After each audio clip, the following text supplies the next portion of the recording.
महाराष्ट्र में चल क्या रहा है? एक तरफ तो एकनाथ शिंदे ये कह रहे हैं कि महायुति में सब कुछ ठीक ठाक है, दूसरी तरफ मीटिंग बार बार कैंसिल हो रही है। इसके पीछे की वजह आखिर क्या समझा जाए? क्या वाकई में महायुति में सब कुछ ठीक ठाक नहीं चल रहा है, यानी कि जो दिखाने की कोशिश हो रही है वैसा कुछ भी नहीं है? देखिए, जिस तरह से कल एकनाथ शिंदे ने खुद सतारा में प्रेस कॉन्फ्रेंस किया था और कहा था कि जो प्रधानमंत्री नरेंद्र मोदी और केंद्रीय गृह मंत्री अमित शाह जो फैसला लेंगे उस फैसले के साथ शिवसेना खड़ी है, हम एक साथ खड़े हुए हैं। लेकिन जिस तरह से पोर्टफोलियो को लेकर बंटवारा होने के लेकर विवाद चल रहा है, मिनिस्ट्री मांगा जा रहा है, PWD मांगा जा रहा है, और आज जो जानकारी थी कि आज महायुति के देर शाम को मीटिंग होने वाली है और इस मीटिंग में फैसला लिया जाएगा कि पोर्टफोलियो का जो विवाद है उसको खत्म कर लिया जाएगा। और कल जो है बीजेपी के जो विधायक हैं उनको बुलाया जाएगा और 4 तारीख को बीजेपी की जो विधायक दल की मीटिंग होगी। और बड़ी बात यह है कि 2 बार इस तरीके की खुद जानकारी एकनाथ शिंदे की तरफ से प्रेस कॉन्फ्रेंस कर दिया है, वो दी गई। आप बने रहिए हमारे साथ, वापस मैं आपके पास लौटूं। इसी बीच बड़ी अपडेट बताएं, जहां पर शिंदे के बेटे श्रीकांत की तरफ से सोशल मीडिया पर जो है पोस्ट किया गया है। पोस्ट में जिसमें उन्होंने लिखा है कि मेरे डिप्टी सीएम बनने की खबर पूरी तरीके से निराधार है, मुझे सत्ता में किसी पद की कोई लालसा नहीं है, ये भी श्रीकांत कहते हुए नजर आ रहे हैं। सत्यप्रकाश, श्रीकांत ये कह रहे हैं क्योंकि जिस तरीके की कयास लगातार लग रहे हैं कि डिप्टी सीएम का पद अगर मिलता है यहां पर शिंदे जो है उस पर नहीं बैठेंगे, उनके बेटे को मिल सकता है, हालांकि वो इसे पूरी तरीके से नकार रहे हैं। श्रीकांत,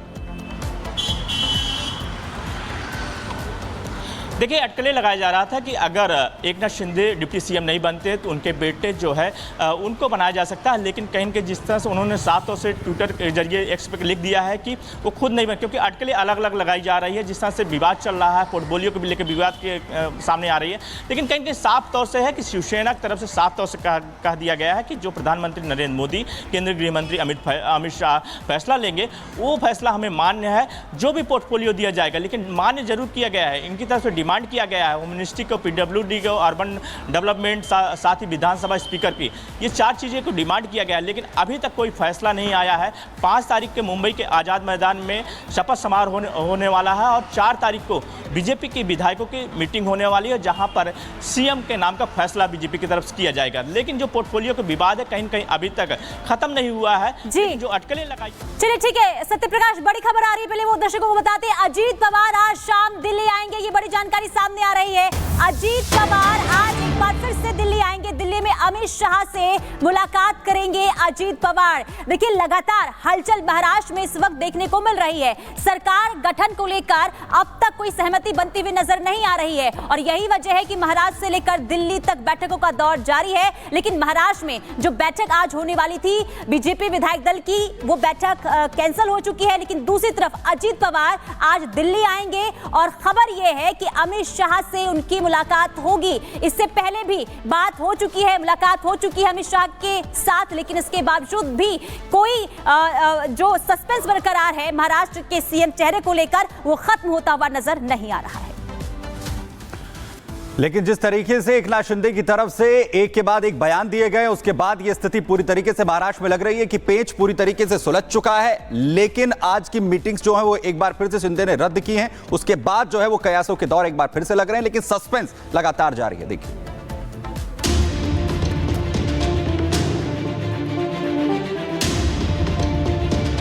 महाराष्ट्र में खत्म सियासी महीने।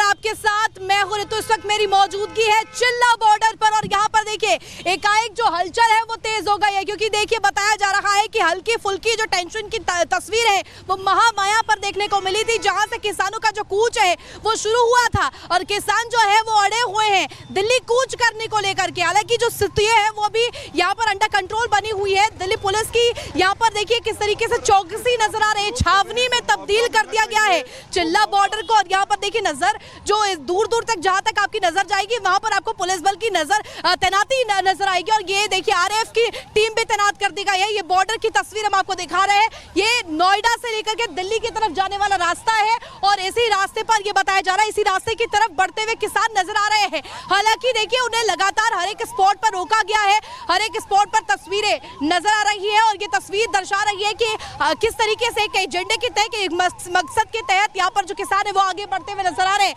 हालांकि मांग यहाँ पर 5-5 मांगे किसानों की तरफ से रख दी गई है, जिसमें साफ तौर पर कहा गया है कि जो पिछली भूमि अधिग्रहण का जो कानून है उसके तहत जो मुआवजा है और इसके साथ साथ प्लॉट्स जो है वो आवंटित किए जाए। साफ तौर पर कहा गया है कि जो भूमिहीन किसान है उन्हें उनके जो बच्चे हैं उनको व्यापार, उनको रोजगार दिया जाए और साथ ही साथ पुनर्वास भी उनका मुहैया करवाया जाए, उन्हें सुनिश्चित करवाया जाए। इसके अलावा देखिए जो तस्वीर है इस वक्त चिल्ला बॉर्डर पर आपको एंटी जो तस्वीर आ रही है नजर, राइट कंट्रोल वायलेंस की जो गाड़ी है, जो वाहन है दंगा नियंत्रण का, वो आपको नजर आ रहा होगा। देखिए यही वो बॉर्डर है जहां पर जिस तरफ बढ़ने की कोशिश जो है वो किसान कर रहे हैं। लगातार महामाया पर भी नजर बनी हुई है और वहां से देखिए किसान जो है वो आगे बढ़ते हुए नजर आ रहे हैं। कहा जा रहा है कि रस्सी फांदने की कोशिश वहां से की है और कई ऐसे किसान हैं जो आगे बढ़ते हुए भी नजर आए, जिन्हें हालांकि रोक लिया गया है।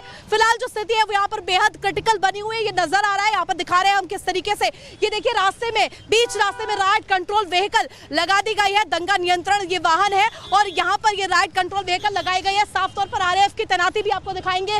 देखिए किस तरीके से यहाँ पर आरएएफ के जो तमाम कर्मी है वो आपको नजर आ रहे होंगे और ये आरएएफ की तैनाती इसलिए की गई है क्योंकि जो किसान है वो लगातार बढ़ रहे हैं, आगे बढ़ रहे हैं, संसद की तरफ बढ़ने की उनकी कोशिश है और शीतकालीन सत्र में अड़चन उत्पन्न करने की जो कोशिश है वो लगातार की जा रही है। हालांकि देखिए कि जिस तरीके से किसान कह रहे हैं कि उनकी जो मांगे हैं उन पर बातचीत हुई है, पहले भी बातचीत हुई है, लेकिन उस पर कोई सहमति नहीं बन पाई है और बैक एंड से अभी भी बातचीत जारी है। किसान नेताओं से बातचीत जारी है, किसानों से बातचीत जारी है कि वो वापस लौट जाए, उनकी जो मांगे हैं उस पर राउंड द टेबल बैठ करके बातचीत हो सकती है। लेकिन जो इस वक्त नजर आ रहा है वो कहीं से भी जो सिचुएशन है वो कंट्रोल अगर किसानों की तरफ से कहे तो वो लगातार डटे हुए हैं। वो कह रहे हैं कि अपनी मांगे, उनकी जो मांगे हैं वो पूरी होनी चाहिए, अगर मांगे पूरी नहीं होते तो वो आगे बढ़ेंगे, दिल्ली की तरफ कूच करेंगे। तस्वीर हम आपको दिखा रहे हैं लगातार। देखिए यहाँ पर देखिए ये जो मार्ग है ये नोएडा की तरफ से दिल्ली जाने वाला मार्ग है और इसी मार्ग पे ये मुख्य द्वार है उत्तर प्रदेश का,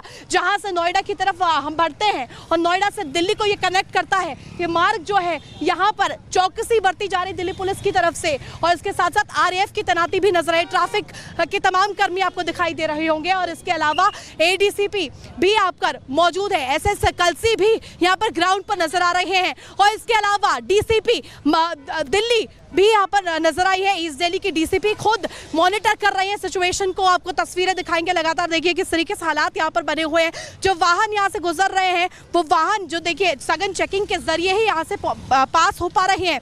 देखिए आपको यहाँ पर नजर आ रही बैरिकेड के आसपास किस तरीके से बैरिकेड के आसपास पुलिस बल की तैनाती है। एक एक वाहन पर पैनी नजर ड्रोन से भी रखी जा रही है और ट्रैफिक ये लाइट है, ट्रैफिक लाइट जो सिग्नल है, इस सिग्नल पर लगातार चौकसी बनी हुई है कि जो किसान हैं महामाया फ्लाईओवर से आगे जो बढ़ रहे हैं उन्हें किसी भी कीमत पर रोका जाए, उन्हें आगे बढ़ने नहीं दिया जाए और जो दिल्ली की तरफ कूच करने का उनका जो प्लान है वो पूरी तरीके से फेल हो जाए और जो संसद की तरफ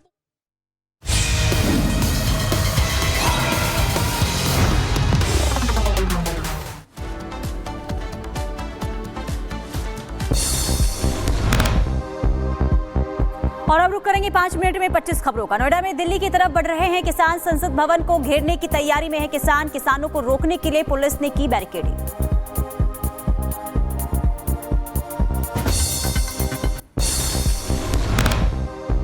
प्रदर्शनकारी किसानों ने पुलिस की बैरिकेडिंग को तोड़ा तो दिल्ली नोएडा बॉर्डर पर सख्त की गई सुरक्षा। अपनी मांगों को लेकर भारी संख्या में प्रदर्शन कर रहे हैं किसान। प्रदर्शन के दौरान कंटेनरों पर चढ़े प्रदर्शनकारी किसान, सरकार के खिलाफ की जा रही है नारेबाजी, हंगामे की तस्वीर सामने आई। कांग्रेस डेलीगेशन को संभल जाने से रोका गया, पुलिस ने कांग्रेस नेताओं को रोका तो संभल जाने पर अड़ा कांग्रेस का डेलीगेशन। संभल जाने के लिए धरने पर बैठे कांग्रेस नेता अजय राय, मौके पर पुलिस और कांग्रेस के नेताओं के बीच कहासुनी भी हुई। कांग्रेस दफ्तर के बाहर कांग्रेस कार्यकर्ताओं का हंगामा, पुलिस प्रशासन के खिलाफ की जमकर नारेबाजी तो वहीं मौके पर भारी पुलिस बल तैनात रहा। धरने पर बैठे कांग्रेस कार्यकर्ताओं के साथ पुलिस की धक्का मुक्की भी हुई, कांग्रेस नेताओं के संभल जाने पर रोक लगाई गई। अजय राय को पुलिस ने संभल जाने से रोका, रोकने जाने पर अजय राय का बयान, कहा जिस दिन हटेगा बैन हम जाएंगे संभल, 11 तारीख को संभल जाने की बात कही। अरे फोर्स खड़ी है तो वहीं से आगे